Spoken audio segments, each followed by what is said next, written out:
আপনারা দেখছেন হলদিবাড়ি টাইমস।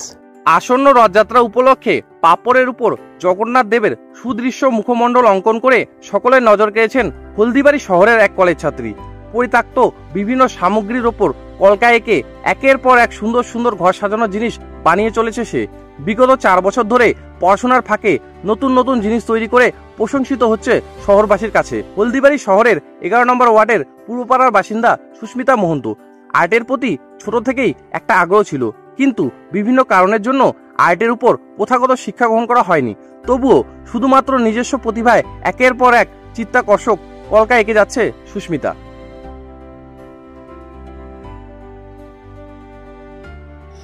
চিন্তাধারা বলতে, যেহেতু আমাদের সামনে রথযাত্রা রয়েছে, তো আমি সবসময় চেষ্টা করি যে নতুন কিছু করার।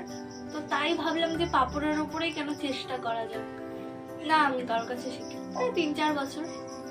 আগামী দিনে বলতে বর্তমানে আমি IILM কলকাতা জলপাইগুড়ি ক্যাম্পাসে পড়ছি, আর আমি আমার স্বপ্নকে পড়াশোনার সাথে এগিয়ে নিয়ে যেতে চাই।